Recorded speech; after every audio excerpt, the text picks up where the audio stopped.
অবশেষে আঙুর গাছের শেষ যে আঙুরের থোকাটগুলো অবশিষ্ট আছে এগুলো হারভেস্ট করব। এর আগেও হচ্ছে আমরা কয়েক থোকা হারভেস্ট করা হয়ে গেছে। তো এটা হচ্ছে দেখছি যে ব্যাগটা একদম বেঁধে রাখা সত্ত্বেও সাইড থেকে পাখি খেয়ে ফেলছে। তো এই কারণে হচ্ছে আজকে এই আঙুরটা পেড়ে ফেলবো আমরা। অলমোস্ট অনেক এর আগেও অনেক থোকা পাখি খেয়ে ফেলছে, তো এটাও খেয়ে ফেলতেছে এখন, এই জন্য এটা আমরা পেড়ে ফেলতেছি আর কি।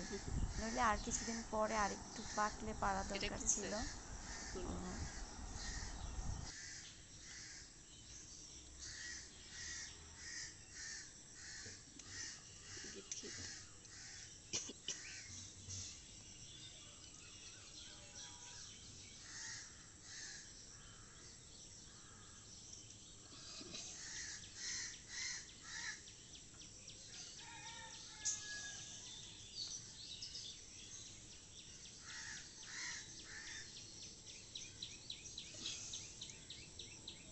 মোটামুটি অনেক বড় থোকা ছিল, বাট এটার পাশেরটা পাখি তো অলমোস্ট শেষই করে ফেলছে খেয়ে।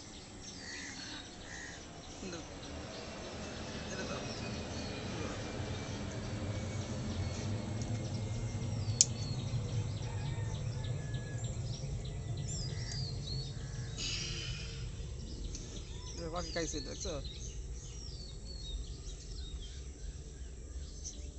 আর দুই একদিন পরে পারলে আর আমরা মানে একটুও ভাগে পেতাম না, অলমোস্ট সবই খেয়ে ফেলছে। ওইটা কে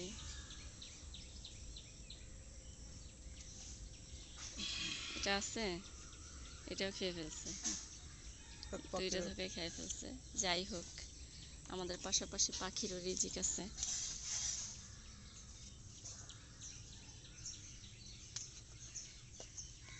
এর আগেও হারভেস্ট করা হয়েছে দুই এক থোক,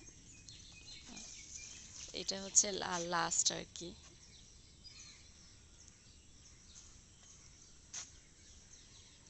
আরো একটু পাকা লাগতো, তাই না? আরো একটু পাকতো না? মিষ্টতায় কোনো কমতি নাই পুরোপুরি পাকলে। এটা ধরো, খেয়ে দেখি। অনেক ইচ্ছা ছিল নামো, নিজেদের গাছ থেকে নামো। পেড়ে আঙুর খাওয়া। তো এই ইচ্ছাটা যেদিন প্রথম মানে পোষণ করলাম ইসিয়ার বাবার কাছে, যে নিজেদের গাছ থেকে আঙুর পেড়ে খাওয়ার অনেক আমার ইচ্ছা ছোট থেকে। তো সে পরদিনই দেখলাম যে অনলাইনে একটা আঙুরের গাছ অর্ডার করছে, এবং 2-3 দিনের মধ্যে ওই গাছটা আমরা হাতে পেয়েছি, এবং আলহামদুলিল্লাহ 7 মাসের মধ্যেই কিন্তু এই আঙুর হাতে পেয়েছি। এবং একটা ইচ্ছা বলার সাথে সাথে সে সেটা পূরণ করার চেষ্টা করে, এটাই হচ্ছে তার থেকে আমার বড় পাওয়া।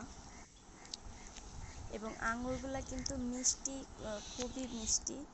আর বিশেষ করে এই যে ব্ল্যাক কালারের যেটা একদম পেকে গেছে, এটা কিন্তু খুবই মিষ্টি, কোনো প্রকার কষ বা কোনো প্রকার টক কোনো ভাব নেই, একদম মিষ্টি, এবং ভিতরে 2-1টা দানা আছে। এমনিতে খেতে কিন্তু খুবই ভালো।